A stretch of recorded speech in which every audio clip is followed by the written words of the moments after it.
Hello, ഇന്ന് നമുക്ക് പുളിയൊന്നും ചേർക്കാത്ത കിളിമീൻ മുളകിലിട്ടത് ഉണ്ടാക്കി നോക്കിയാലോ.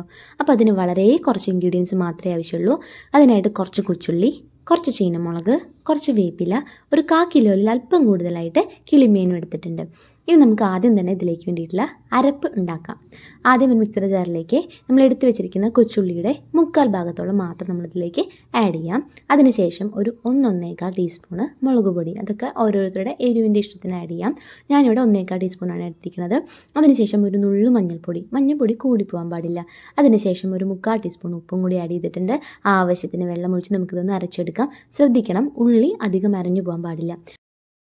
ഇനി ഒരു മീൻചട്ടി എടുത്തിട്ട് സ്റ്റവ് ഓൺ ചെയ്യുന്നതിന് മുന്നേ തന്നെ നമുക്ക് ഈ അരപ്പ് അതിലേക്ക് ഒഴിക്കാം.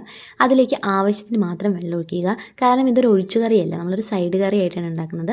അതുകൊണ്ട് അധികം വെള്ളം നമുക്ക് ഒഴിക്കണ്ട. ഇനി നന്നായിട്ടൊന്ന് ഇളക്കി കൊടുത്തതിന് ശേഷം നമുക്ക് സ്റ്റവ് ഓൺ ചെയ്യാം.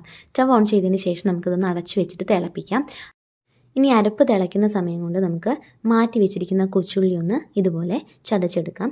അതിനുശേഷം ചീനമുളക് അതും കൂടി ഒന്ന് നന്നായിട്ട് ചതച്ചെടുക്കാം. ഈ സമയം കൊണ്ട് നമ്മുടെ മീൻ കറിയുടെ അരപ്പ് ഏകദേശം നന്നായിട്ട് തിളച്ചിട്ടുണ്ടാവും. ഒന്ന് തുറന്ന് നോക്കി നോക്കാം. അപ്പോൾ അതാ ഏകദേശം നന്നായിട്ട് തിളച്ച് വന്നിട്ടുണ്ട്. ഇനി ഇതിലേക്ക് നമ്മുടെ മാറ്റി വെച്ചിരിക്കുന്ന കിളിമീൻ ഓരോന്നോരോന്നായിട്ട് നമുക്ക് ഇട്ട് നോക്കാം. ഇനി ഇത് ഇട്ടതിന് ശേഷം നന്നായിട്ട് ഇളക്കി കൊടുക്കേണ്ട ആവശ്യമൊന്നുമില്ല. ഒന്ന് ജസ്റ്റ് ഒന്ന് ഇതുപോലെ സ്പ്രെഡ് ചെയ്ത് കൊടുത്താൽ മതി. ഇനി ഒരു 2 മിനിറ്റോളം നമുക്കിത് അടച്ചു വയ്ക്കാം. ഇപ്പോൾ തുറന്ന് നോക്കുമ്പോൾ അത് നന്നായിട്ട് തിളച്ച് വന്നിട്ടുണ്ട്. മീനൊക്കെ ഏകദേശം ഇങ്ങനെ വെന്ത് വന്നിട്ടുണ്ട്. ഇനി ഇത് നമ്മൾ സ്പൂൺ കൊണ്ടൊന്നും നമുക്ക് ഇളക്കി കൊടുക്കാൻ പറ്റില്ല, കാരണം ഈ മീൻ പെട്ടെന്ന് ഉടഞ്ഞു പോകാൻ സാധ്യതയുണ്ട്. അതുകൊണ്ട് ഇപ്പോൾ ഞാൻ ചെയ്യുന്നത് പോലെ ജസ്റ്റ് ഒന്ന് ഇളക്കി വിട്ട് കൊടുത്താൽ മതി. വീണ്ടും ഒന്ന് അടച്ചു വയ്ക്കുക. ഏകദേശം ഒരു 1/2 മിനിറ്റ് കൊണ്ട് തന്നെ നമ്മുടെ മീൻ കറി നന്നായി തിളച്ചിട്ടുണ്ടാവും.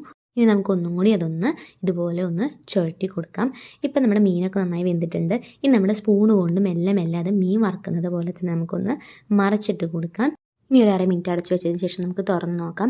ഇപ്പോൾ മീനൊക്കെ വെന്തിട്ടുണ്ട്, വെള്ളമൊക്കെ വറ്റി വന്നിട്ടുണ്ട്. ഇതിലേക്ക് ചതച്ച് വെച്ച ഉള്ളിയും ചീനമുളകും പിന്നെ വേപ്പിൻ്റെ ഇല കൂടി ആഡ് ചെയ്യാം. അതിനുശേഷം പച്ച വെളിച്ചെണ്ണ 1 ടീസ്പൂൺ ആഡ് ചെയ്യാം. പച്ച വെളിച്ചെണ്ണ നല്ല കാറലൊന്നും ഇല്ലാത്ത നല്ല ഫ്രഷ് വെളിച്ചെണ്ണയാണ് ആഡ് ചെയ്യുന്നത്. അപ്പോൾ നമ്മുടെ കിളിമീൻ മുളകിലിട്ടത് ഇവിടെ തയ്യാറായി കഴിഞ്ഞു. എല്ലാവരും ഇത് വീട്ടിൽ ട്രൈ ചെയ്ത് നോക്കണം. വളരെ സിമ്പിളായിട്ട് കുറച്ച് ഇൻഗ്രീഡിയൻസ് മാത്രം ഉപയോഗിച്ചുകൊണ്ടുള്ള ഒരു റെസിപ്പിയാണിത്. കിളിമീൻ പല സ്ഥലത്തും പല പേരിലാണ് പറയുന്നത്. കുട്ടൻകോരൻ, പുതിയാപ്പിളകോരൻ, അങ്ങനെയൊക്കെ. വളരെ ടേസ്റ്റുള്ളൊരു മീനാണ്. നിങ്ങൾ എന്തായാലും ഈ റെസിപ്പി ട്രൈ ചെയ്ത് നോക്കണം. അടുത്തൊരു വീഡിയോ ആയിട്ട് പിന്നീട് വരാം. താങ്ക്